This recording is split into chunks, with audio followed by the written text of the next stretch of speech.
A última palestra de hoje. Hoje eu tive uma carga de conhecimento sensacional. E eu queria agradecer realmente por ter podido participar dessas apresentações. Hoje nós vamos falar agora, a última, fala de etanol de milho, desafios, perspectivas, e quem vai falar é o Alexandre Godoy, da Fermentec. Alexandre.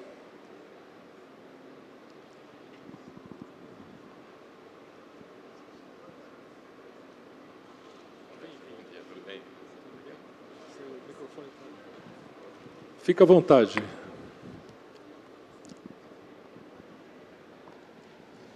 Bom dia a todos. Obrigado, Tércio. E agradeço também em nome da Fermentec. Agradeço o convite aí da Stab, a Rafaela, Dr. Zé Paulo Stupiello. Prazer estar aqui novamente. Também a doutora Márcia, né, minha professora e orientadora, né, Márcia, na época de faculdade. Muito bom. Então, agradeço a todos aí pela presença. O tema da palestra Etanol de Milho, Desafios e Perspectivas. Mas depois de todo esse módulo que nós tivemos aqui, o desafio maior é fazer uma apresentação por último, depois que apresentou Luiz, o Stuck, André.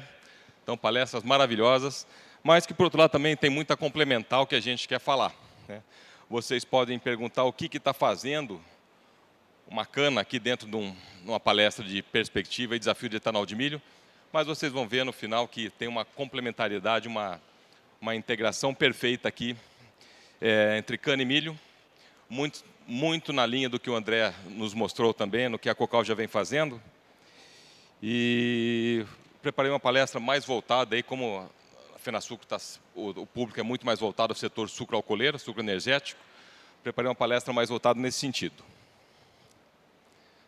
Logicamente que é chover no molhado, falar que o etanol de milho é viável, principalmente nas destilarias já dedicadas a milho lá no Mato Grosso, Goiás, já há mais de 12 anos, 15 anos já se provaram que é viável, tá?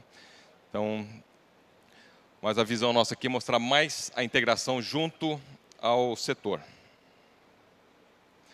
Rapidamente, falando da Fermentec. A Fermentec é uma empresa brasileira, está há 47 anos no mercado, desenvolvendo soluções para o setor de açúcar e etanol. Nós ficamos em Piracicaba, esse é o nosso centro de pesquisa. E temos 4 áreas hoje na Fermentec: a área de pesquisa e desenvolvimento, a engenharia de processos, na qual eu sou o diretor, a área de transferência e tecnologia e a parte de treinamento e capacitação de profissionais. Dos 47 anos de mercado que a Fermentec possui aqui no Brasil, 36 anos já são dedicados a etanol de milho.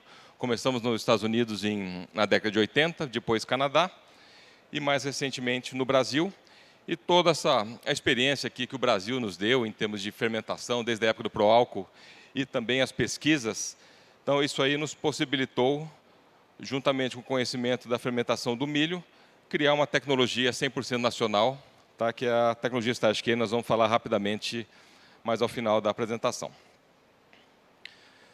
Eu não sei se todos estão habituados aqui com o etanol de milho, mas quando nós falamos de etanol de milho, nós também temos os coprodutos, tá, que dão a viabilidade do processo. Logicamente que do milho nós temos o principal produto, que é o etanol, mas também nós temos proteína, né, que é o farelo DDGS, que dá uma complementariedade muito boa para o etanol de milho. Também temos o óleo, que também pode ser utilizado para biodiesel, para SAF, para diesel verde, HVO. CO2, tá, muito bem mostrado aqui pelo André, não só o CO2 da fermentação, mas CO2 do biometano. O Luiz também mostrou claramente, o Stuck, toda a importância e o potencial que o CO2 tem para metanol no mercado a nível mundial. E é o CO2 mais puro que se obtém hoje na natureza. E também, com a nossa tecnologia, também proporciona mais um coproduto, que é a levedura seca, que é o excesso da levedura produzida na fermentação do milho. Também nós podemos, da mesma forma que a gente faz com a cana, também podemos separar mais um coproduto de alto valor agregado. Começando, então, pelos desafios, né? Desafios para alguns, oportunidades para outras. O primeiro item que eu pus aqui, não podia ser diferente, na nossa visão, é disponibilidade de biomassa. Quando nos ligam, alguém nos liga na Fermentec, interessado em fazer etanol de milho, antigamente nós perguntávamos quanto que ele tinha de milho. Hoje, a primeira pergunta é, vocês têm biomassa? Porque sem biomassa não há condição de fazer etanol de milho. O milho, nós sabemos que ele chega em qualquer lugar do Brasil e dá viabilidade em qualquer estado do Brasil fazer etanol de milho, mas já a biomassa é diferente. Nós temos aqui várias regiões do país que tem muita biomassa disponível, eucalipto, mas região que não tem. E o eucalipto, que é o principal produto aí, biomassa utilizada para quem não tem usina de cana, para utilizar para geração de energia e vapor, né? É uma cultura aí que leva aí de 6 a 7 anos, em média, para você poder cortar e originar o cavaco e levar para dentro da indústria para gerar vapor e energia. Para vocês terem uma ideia, para uma planta de 400 mil litros por dia de etanol de milho, que é a planta que nós mais temos estudado aqui para as usinas de cana, a integração de milho com cana, uma planta aí mais ou menos desse porte de 400 mil litros por dia, operando 345 dias ao ano, produzindo 130 milhões de litros de etanol ao ano.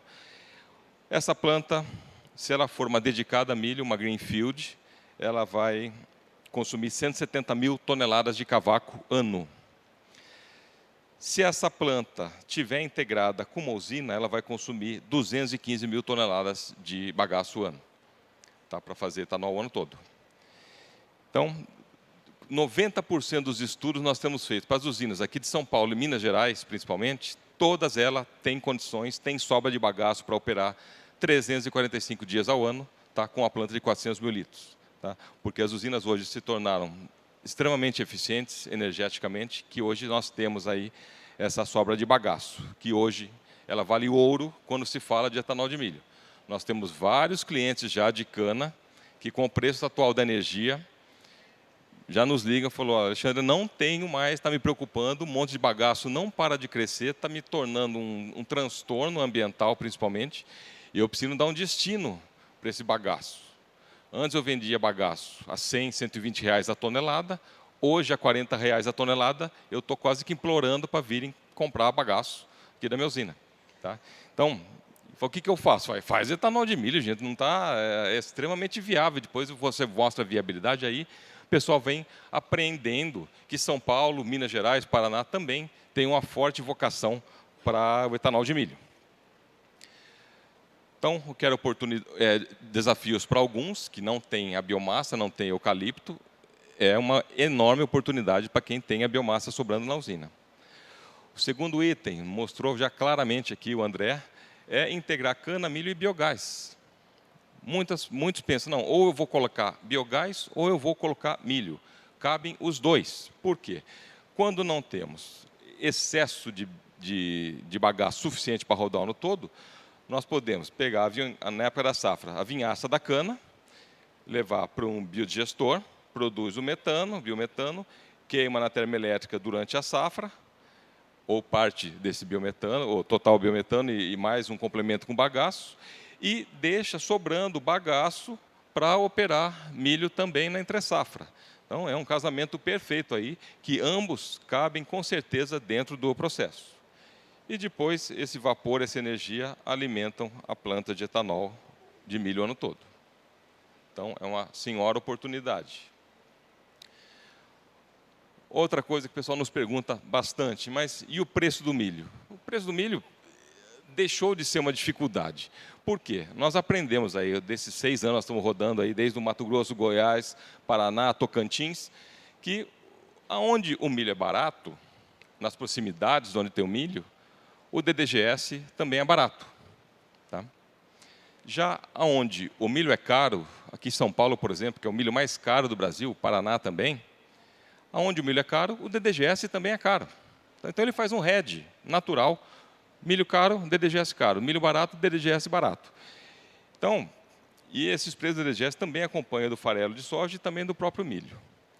Para você ter uma ideia, para você trazer, eu tenho um confinamento aqui, por exemplo, em Araçatuba, para eu trazer esse DDGS lá do Mato Grosso, eu vou gastar pelo menos, vou agregar no mínimo mais R$ 400 por tonelada de DDGS por causa do frete.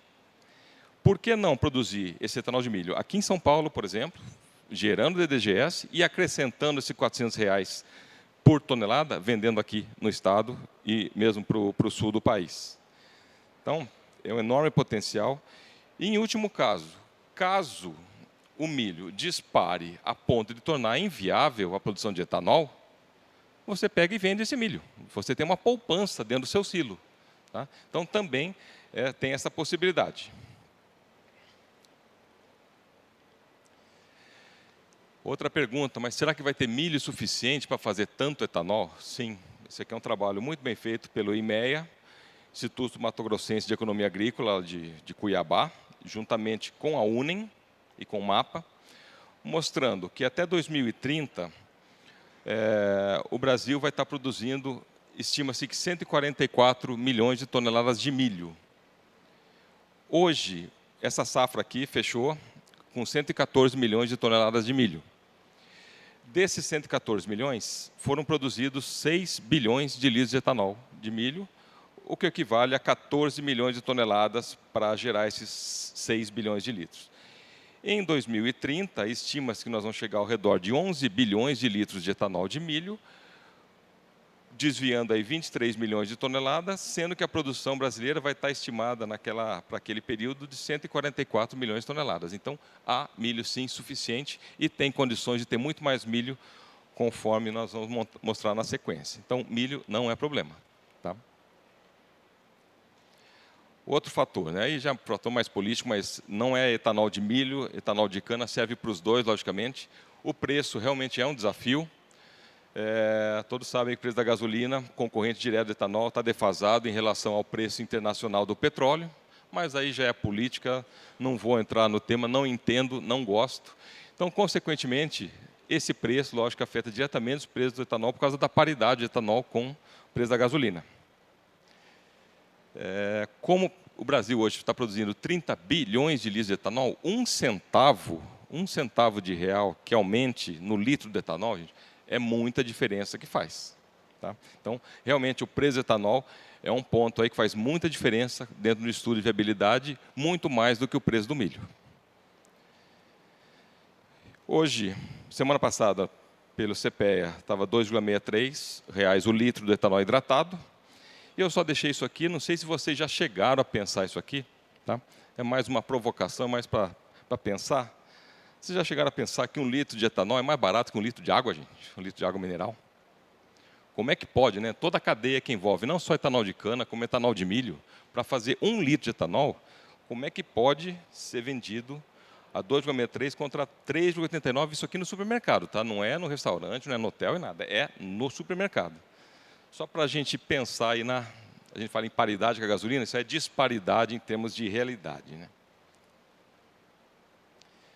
Um ponto também que pode ser desafio, mas também pode ser oportunidade, é a parte de marketing que o setor está fazendo para o etanol, seja de cana, seja de milho. Por exemplo, a Única está com uma propaganda extremamente bem feita sobre o etanol. Tá? Eu vi, mês atrás, também estava em Goiânia, locando um carro na Localiza, também tinha lá uma televisão enorme ao fundo da Localiza, mostrando os benefícios de se abastecer com etanol. Então, aos pouquinhos, acho que é necessário ir mostrando, fazer um marketing, porque muita gente não tem nem ideia de onde vem etanol. Essa molecada, às vezes, não tem, acho que dá na prateleira, está pronto, chega no posto, já nasce dentro da bomba, né, o etanol. Então, acho que é importante demonstrar qual que é a viabilidade do etanol, de onde vem, a sustentabilidade, o número de empregos, impostos gerados. É um absurdo que gera uma cadeia de etanol, seja de cana, seja de milho. E hoje, vamos falar, a moda é etanol, é carro eletrificado, né? É muito bacana mostrar que eu tenho um carro elétrico, extremamente sustentável, limpo, mas o pessoal não tem ideia de onde vem essa energia, né? Principalmente China, né, Europa, vem de carvão, vem de uma fonte fóssil. Então, toda essa parte limpa, sustentável, esse glamour do carro elétrico vai por água abaixo, não faz sentido. Então, continua usando gasolina. Para queimar fóssil, continua na gasolina. E é muito bacana também, eu gosto dessa charge aqui, o cara dirigindo um carro a diesel, sentindo-se tão sujo por estar poluindo, e o cara dirigindo um carro elétrico, se sentindo tão limpo, sendo que está vindo de uma fonte fóssil, normalmente, essa energia para esse carro. Então, são pontos aí, acho que tem muito marketing para ser explorado pelo setor. Eu estou há 31 anos na Fermentec, eu lembro desde o início das reuniões que nós tínhamos nas usinas com o Dr. Cícero Junqueira, com o Maurilinho Biagi, já se falava que o setor precisava investir mais em marketing, e o Dr. Maurílio Biagi falava que se cada usina desviasse um centavo por litro de etanol, na época não lembro se era cruzado, que dinheiro que era, mas um centavo para cada litro de etanol produzido, o setor teria mais verba para marketing do que a Coca-Cola no mundo. Então, é um ponto a ser pensado e explorado. E aí vem um eterno conflito, né? Principalmente na Europa. Se eu for produzir etanol, combustível a partir de milho, vai faltar para alimento. Em alguns países, sem dúvida, isso aí pode ser verdade. Não a nível de Brasil. Isso que nós queremos mostrar aqui na sequência também, a parte a briga de alimento e combustível, mas vamos pegar o etanol de milho. O milho entra com 63% de amido e 6,3% de proteína. O etanol vem do amido. Consequentemente, o milho era pobre em proteína, 6%, a hora que ele vira DDGS, vai a 29% até 35% de proteína, conforme a tecnologia. Também nós temos levedura seca, que pode também ser tirada da fermentação do milho, que vai a 38%, 42% de proteína. E tanto proteína de DDGS como proteína da levedura seca, principalmente levedura, é um aditivo nobre para a ração animal. DDGS também, praticamente todos os animais hoje consomem, levam na sua dieta, na sua ração, DDGS também, como a levedura seca. Logicamente, levedura seca é um produto muito mais nobre, e também um produto de altíssimo valor agregado, $800 em média a tonelada da levedura seca, que pode ser destinado principalmente para camarão no mundo, suíno, gado de leite, frango, pescados, e também DDGS. Grande parte desses animais consomem também DDGS, ou seja, o setor passa a ser também gerador de proteína. Tá? Uma usina que passa a fazer etanol, implementar etanol de milho no seu processo. Novamente, o DDGS, tem uma estimativa aqui também da Único e MEA, mostrando que hoje o Brasil produz 2,3 milhões de toneladas de DDGS por ano.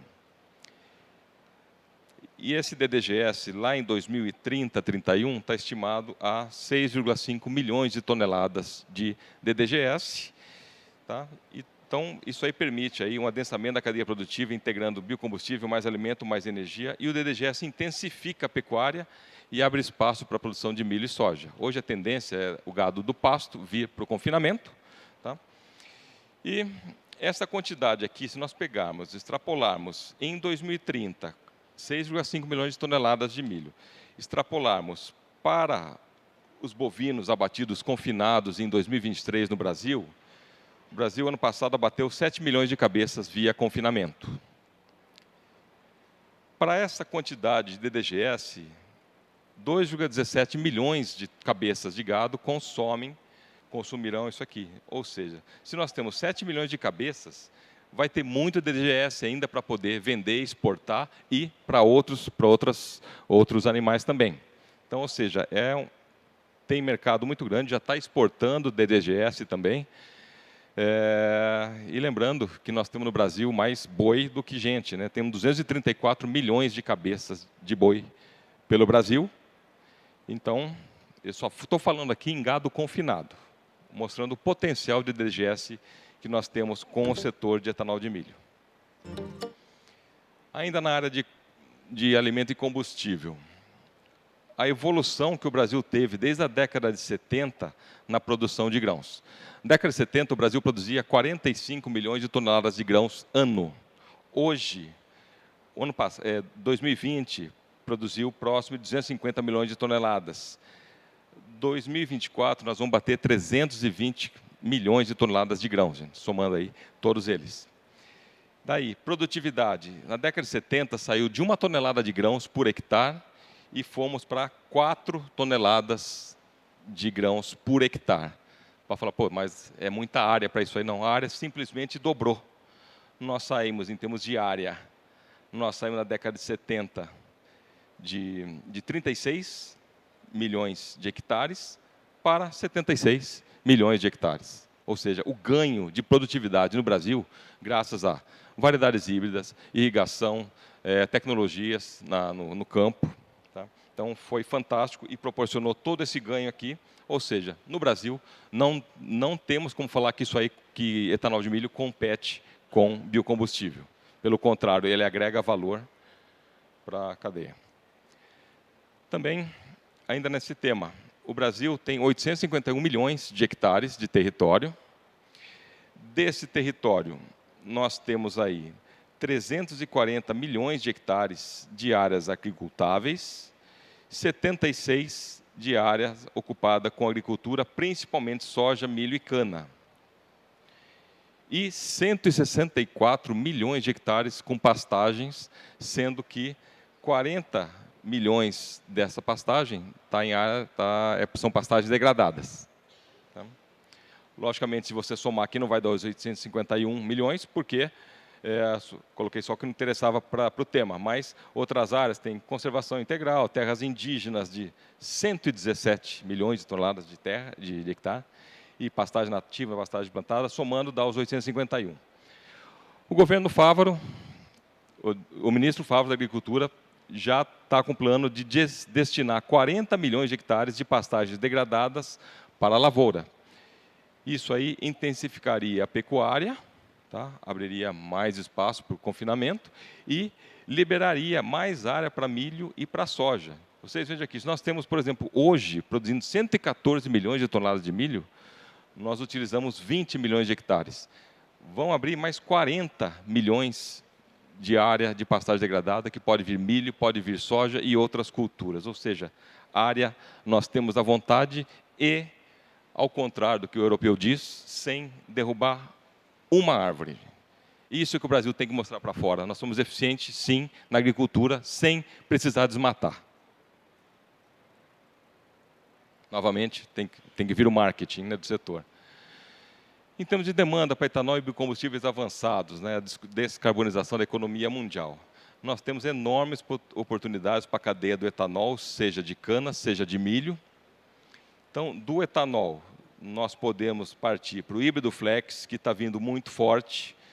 Várias montadoras, vocês têm acompanhado, tiraram o pé de eletrificação, estão partindo para o híbrido elétrico.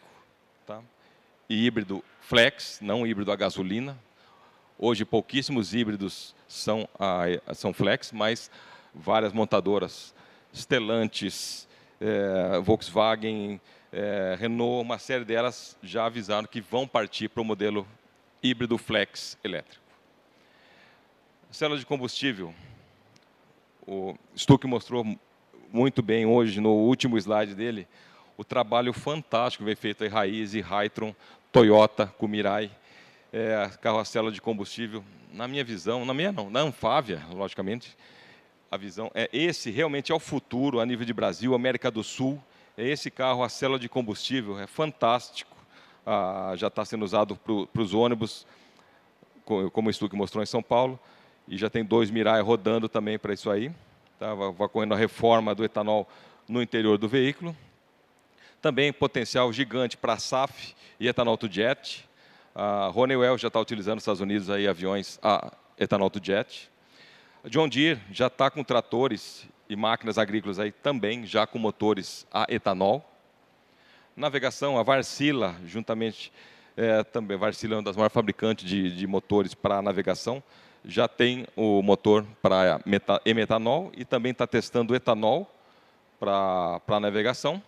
E quando nós falamos também da cadeia do milho, nós temos o óleo, e esse óleo pode ir para biodiesel, também poderá ir para HVO, e também o etanol para fazer o hidrogênio verde. Então, a demanda realmente está vindo por aí para o etanol e os seus combustíveis avançados, também uma cadeia gigante.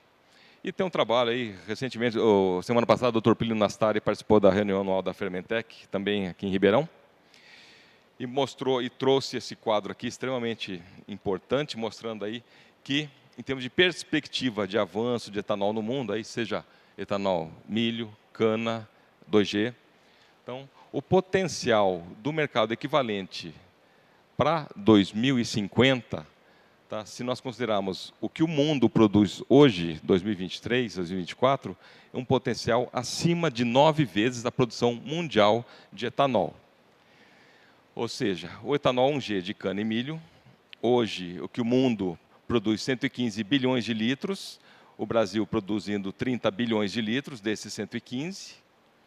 O potencial adicional aos 30 bi no Brasil, de etanol de milho, mais 10 milhões de toneladas de etanol, etanol 2G, 25 milhões de toneladas, e etanol vindo daquelas pastagens degradadas, mais 78 milhões de toneladas. Somando tudo, 113 milhões de toneladas de etanol para o Brasil.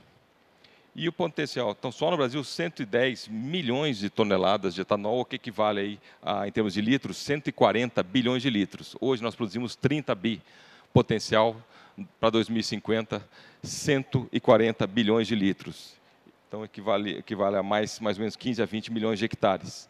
E esse etanol vai via reforma para gerar o hidrogênio, etanol to jet, motores bicombustíveis, os carros flex, híbridos, desidratação, etanol anidro, e o mercado potencial, segundo a Datagro, o mercado para hidrogênio, 2050, acima de 200 milhões de toneladas, SAF, acima de 360 milhões de toneladas, o biobunker, 225 milhões de toneladas, e etileno, 25 milhões de toneladas. Num total, então, de 1 trilhão de litros de etanol para 2050. Da mesma forma, também não sei de onde virá tanto etanol, sim, mas mostra que o Brasil tem um potencial gigante e tem área para isso aí, para fazer o papel dele. Resta agora também outras regiões do mundo que estão abrindo para o etanol. Ásia, Índia também está fazendo etanol, está com seu plano de etanol, Estados Unidos já faz 50 bi. Tem o etanol celulósico vindo forte, então tem um mercado extremamente promissor para o etanol. E agora, chegando aqui para o nosso mundo, integração de cana e milho, nós temos então uma enorme oportunidade para o etanol de milho junto ao setor sucroenergético. Pelo que nós temos acompanhado aí nas últimas safras, está tendo uma tendência das usinas multiflex, ou seja, não falar em usinas flex, são multiflex, por quê? Nós vamos deixar as usinas preparadas para absorver 100% do mix para açúcar, logicamente vai depender muito do balanço energético, mas nós já temos vários clientes já trabalhando com 100% do mix para açúcar. Então a cana vai ficar para fazer açúcar e o etanol virá do melaço e do milho e sorgo. Desculpa, a gente esqueci de falar. Quando a gente fala etanol de milho, mas qualquer cereal amiláceo é passível de se fazer etanol. Tá? E o sorgo também trabalha muito bem junto ao milho. Pode ser 100% sorgo, 100% milho, misturado milho e sorgo, sem mudar um equipamento no processo. Inclusive, nós temos um cliente no Uruguai, a Alur, é uma multigrãos, ela faz etanol de cevada, etanol de trigo, etanol de milho, sorgo. Então, o que tem de melhor disponibilidade, de melhor preço no mercado, ela utiliza. Tá? Isso aí também pode ser feito no Brasil. Então, o açúcar virá da cana e o etanol virá do milho e do melaço da cana para atender aí a produção. E quais as vantagens de se integrar, então, milho nas usinas de cana? Primeiramente, foi o primeiro item do desafio, aqui é a oportunidade. Disponibilidade de biomassa na forma de bagaço, no caso das usinas. As usinas têm enorme facilidade de acessar o milho, nós vamos ver na sequência. As usinas estão na rota de exportação do milho, que vai para Santos, passa na porta das usinas, aqui de São Paulo. Então, permite operar a planta de etanol de milho o ano todo. Com isso aí, nós eliminamos a ociosidade da indústria, não temos mais entre-safra. Então, a usina passa a gerar receita o ano todo, e não somente na safra. E também passa a produzir outros produtos, além do etanol e açúcar. Farelo DDGS, alimento, óleo, levedura seca. Também ocorre uma redução, diluição dos custos fixos da cana. Nós conseguimos aí uma máxima integração, um máximo aproveitamento dos equipamentos já existentes. Tá? Hoje, várias destilarias de cana com destilaria ociosa, dornas, fermentadores ociosos, torre de resfriamento ocioso, caldeiras ociosas, sobrando bagaço. Ou seja, é um casamento perfeito integrar milho nas usinas de cana. Então, mostrei no slide anterior, tornar a usina existente multiflex em todos os sentidos, né, desviando o mix 100% para açúcar. O mercado está melhor para açúcar? Faz açúcar. Melhorou para etanol? Desvia o mix açucareiro para etanol e acompanha o mercado. Com isso aí, as usinas permitem mais do que dobrar a produção de etanol sem plantar um pé de cana, atender à forte demanda de etanol e combustíveis avançados que está por vir, e atrair também confinadores de gado, granjas de frango, granjas de suíno, fabricantes de ração, frigorífico para a região, ou seja, é economia circular, a gente consegue verticalizar aí a economia. E, não sei se vocês sabem, o estado de São Paulo é o segundo maior estado confinador de carne, e onde está o maior consumo também. Então, tendo ração, tendo alimento, o gado vem, gente. Tá bom? Então, criar o gado lá para o Centro-Oeste, Mato Grosso, depois parar, depois ter que trazer essa carne para cá, se nós temos plenas condições também de trazer aqui para o Sudeste. Quando eu falo, então, em termos de logística, né, localização das plantas de cana e a logística do milho, não sei se vocês acompanham, mas a principal região produtora de milho no Brasil está lá no Mato Grosso, na região de Sinop, Lucas do Rio Verde, Nova Mutum. De lá, o milho segue via rodovia até Rondonópolis. E em verde aqui, ele segue, também pode seguir de caminhão rodoviário até o Porto de Santos para exportação. E também ele sai de Sorriso até Rondonópolis via caminhão. Aqui tem o terminal da Rumo. E aqui segue, então, paralelamente até chegar ao Porto de Santos. Pela VLI, ele escoa esse milho através do Triângulo Mineiro, entra lá perto de Uberaba e vem também cortando o interior aqui, região de Tuverava, Guará, até chegar ao Porto de Santos, pela VLI. E aqui, gente, dando um zoom naquele mapa, quando a gente fala que o milho que vem do Mato Grosso e Goiás para exportação passa na porta da maior parte das usinas de cana aqui de São Paulo, é isso aqui. Que são as malhas rodoviárias dentro de São Paulo. E aquele milho que vem do Mato Grosso, via Rondonópolis, Nova Mutum, Sorriso, etc., ele chega no estado de São Paulo, através aqui na região lá perto de Santa Fé do Sul, e vem até chegar a Santos. Ele vem passando Santa Fé, Votuporanga, Rio Preto, Catanduva, Araraquara, São Carlos, ou seja, a maior parte das usinas de São Paulo estão na beira da ferrovia que vem esse milho escoando para Santos. Mesma coisa no milho que vem de Minas e Goiás também. Vem por Uberaba, no terminal da VLI, passa próximo de Ribeirão e Tuverava e vai indo e vai para escoar para Santos. Então, milho não é problema, gente. Tá? Outra pergunta que sempre os usineiros nos fazem: mas eu vou ter que plantar cana, vai mudar toda a minha estrutura? Não necessariamente. O milho é commodity, pode ser comprado diretamente no mercado.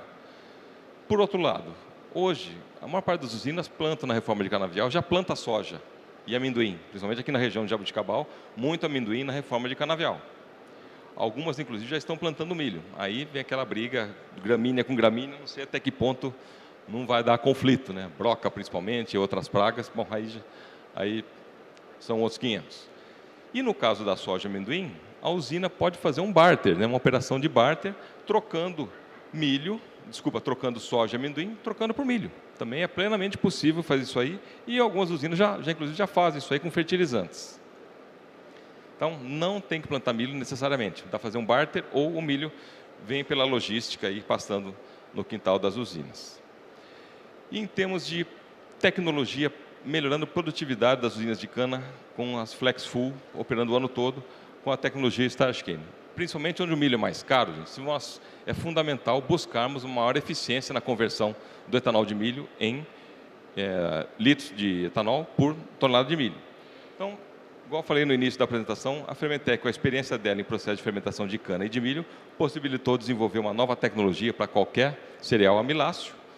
Ele está totalmente baseado na tecnologia da fermentação da cana, que o Brasil domina com muita destreza, há mais de 70 anos, no processo Melo-Boanô. Nós trouxemos o reciclo de leveduras para o mundo da fermentação do milho, que hoje, não sei se vocês sabem, a tecnologia convencional existente no mundo todo, você tem que comprar levedura todo dia, propaga essa levedura, inocula na fermentação. Ao final da fermentação, a fermentação muito prolongada, de 60 a 70 horas, a levedura morre e se destila tudo junto, e depois inicia-se um novo ciclo. É como se vocês, das usinas, começassem todo dia, o ano todo, uma safra com propagação de fermento. E nós trouxemos justamente a ideia do reciclo da levedura, exatamente como a cana, com algumas modificações. É uma tecnologia desenvolvida para o mercado mundial, totalmente inovadora e disruptiva. Podemos afirmar com certeza que hoje a tecnologia mais avançada e eficiente a nível de mercado mundial. Conseguimos aí fermentações rápidas, 25 horas, pode falar, poxa, mas isso é rápido? É rápido se comparado à tecnologia convencional do milho, de 60 a 70 horas. É mais lenta se comparado com a cana. Porém, o teor alcoólico aqui é mais do que o dobro do que a gente trabalha na cana. Na cana a gente trabalha em média com 8% de teor alcoólico, aqui nós trabalhamos com 17% de teor alcoólico ou mais. Então, quanto maior o teor alcoólico do vinho, maior o tempo de fermentação que a levedura necessita para não sofrer o estresse. Então, em termos de produtividade, a gente consegue, no mínimo, de forma bem conservadora, 4% a mais que as tecnologias convencionais e também mais DDGS, e também menores custos operacionais, o OPEX. Por quê? Nós não temos que comprar a levedura todo dia, compramos igual a cana uma vez ao ano somente e multiplicamos. Economia com enzimas, economia com antibióticos, economia com energia e outros. Então, o OPEX também é menor com a tecnologia nacional. A tecnologia está patenteada, tá? Não só nos Estados Unidos, saiu primeiro nos Estados Unidos, depois saiu no Brasil o ano passado. É a primeira tecnologia no mundo a utilizar o reciclo de leveduras em substratos amiláceos. E rapidamente aqui um fluxograma. Até a fermentação, ela vai ser semelhante ao convencional, porém a fermentação mais curta. Aqui, o que o processo convencional terminou a fermentação, está tudo morto as leveduras por causa do tempo, da acidez e do álcool alcoólico, o processo convencional norte-americano envia tudo isso aqui direto para destilação. Nós não. Nós, ao final da fermentação, passamos numa primeira centrífuga, que é uma centrífuga horizontal, é uma decanter, para remover as fibras, tá? Que é o bolo úmido, né? Isso aqui vai para o secador, para fazer o DDGS. Um outro ponto que entrou na patente, que foi uma das maiores dificuldades nossas, dificuldade que nossa não foi o reciclo, foi como nós íamos aproveitar o álcool que contido nas fibras, no bolo úmido, porque isso ainda tem ao redor de 15% da produção diária está nesse bolo úmido. Nós acoplamos um condensador na saída de dessecador, é um secador tubular, tube bundle dryer, é um secador blindado, ele não tem perda de etanol, acoplamos um condensador, condensa o etanol, à medida que está secando a água, evaporando a água, secando o DDGS, evapora o álcool também, e essa água alcoólica condensada volta para a dorna volante para destilar. E aqui sai o DDGS. Na outra linha da centrífuga, da decanter, nós temos o vinho, já sem as fibras, mas ainda com o levedo, porque essa centrífuga decanter separa a fração pesada e não separa a fração leve, que é a levedura. Aqui nós passamos por uma segunda centrífuga, chamada C-decanter, que é uma centrífuga exclusiva da Flottweg, da Alemanha. Aí sim, ela concentra quase 90% o creme de levedura. Esse creme, então, da mesma forma da levedura da cana, dilui com água, ácido e volta para iniciar um novo ciclo de fermentação. E da outra fração da C-decanter, nós temos o vinho delevedurado, que vai para a destilaria, é um vinho totalmente límpido, isento de sólidos, então pode usar a mesma destilaria já existente para a cana. Tá? Da destilação nós saímos o etanol, temos a vinhaça, essa vinhaça passa por evaporador ou concentrador. Tá? Essa vinhaça concentrada passa na terceira centrífuga, que é uma tricanter, separamos o óleo, e o xarope de vinhaça, que é extremamente rico em proteína solúvel, ele retorna para o bolo úmido e vai compor então o DDGS. Esse S vem dos solúveis. Tá? Lembrando que a vinhaça, o processo de etanol de milho não gera vinhaça. Tá? Aqui a gente aproveita porque tem muita proteína. E ela é pobre em minerais, por exemplo, potássio é inexistente. Então não adianta nada mandar para a irrigação, para a fertirrigação, porque não vai ter nenhum mineral para aproveitar. E também é desse excesso aqui do creme de levedo que nós podemos misturar junto com o bolo úmido para aumentar peso e proteína no DDGS, ou podemos acoplar um spray dryer e tirar esse excesso de levedo da mesma forma que a cana e fazer levedura seca, hidrolisado e parede celular. Então, essas são as melhorias tecnológicas que nós propusemos dentro da tecnologia Starscane.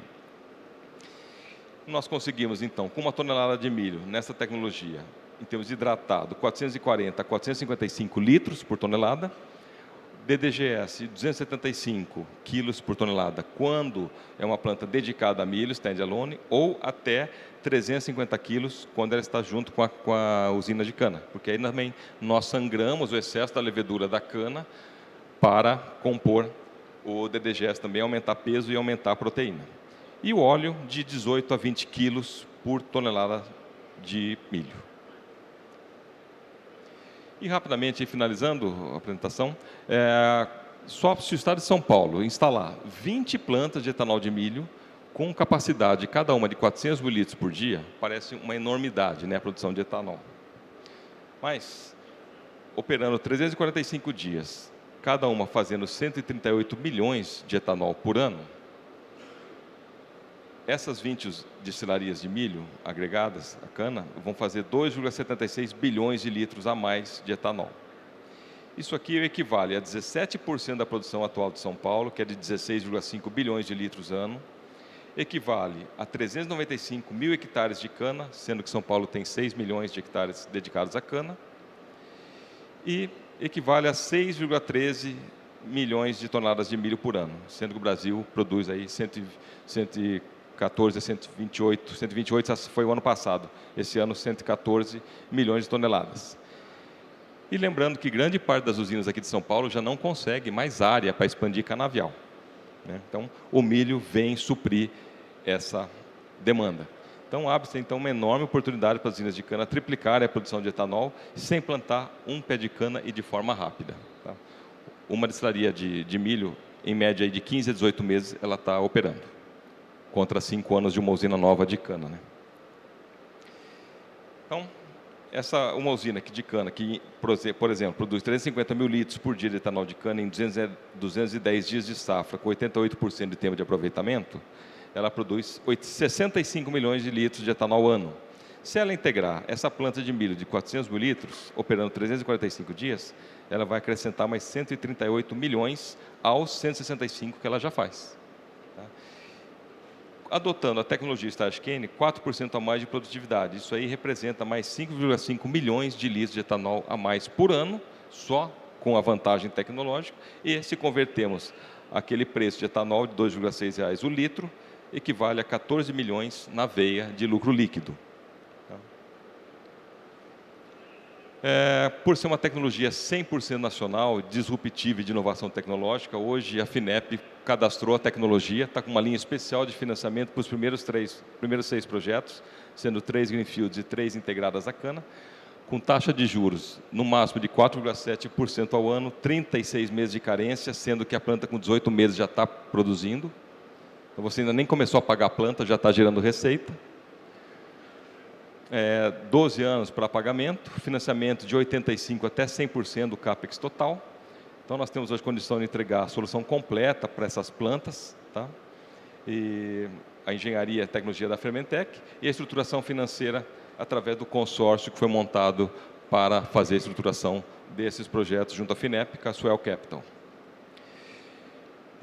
Então, em outubro de 2024, anunciamos semana passada no evento da Fermentec, nós vamos ter então a primeira planta, a Greenfield, operando com a tecnologia Starscane, é a Coapa, a Cooperativa Agrícola Agroindustrial do Tocantins, em Pedro Afonso. É a maior cooperativa do Tocantins, começando com 200 mil litros por dia, fase 1, e dobrando fase 2. Só não começou com 400 mil litros por dia, justamente por faltar biomassa para tudo. Então, ela vai começar com 200 mil litros por dia, e depois, fase 2, passa para 400. E também, até o final deste mês aqui, de agosto, também estaremos divulgando mais 2 projetos Brownfield, integrados à usina de cana, uma em Minas e uma em Goiás, com capacidade, ambas, fase 1, 400 mil litros, fase 2, 600 mil litros. Então, esses são os primeiros projetos no Brasil e no mundo com a tecnologia Starscane. Era isso, gente. Espero ter cumprido o horário aí. E também, qualquer dúvida, estou à disposição. Agradeço aí pela paciência. Tá? E qualquer dúvida, Só nos perguntar. Obrigado, gente. Parabéns, Alexandre. Muito boa, muito bom. Tem uma lembrancinha aqui da STAB. Opa, muito obrigado. Tem, Muito obrigado, viu? e também esse daqui da Finasucro, pelos 30 anos dela, tá bom? Que bacana. Que honra estar participando dos 30 anos. Vamos tirar a foto aqui. Deixa tudo aqui em cima.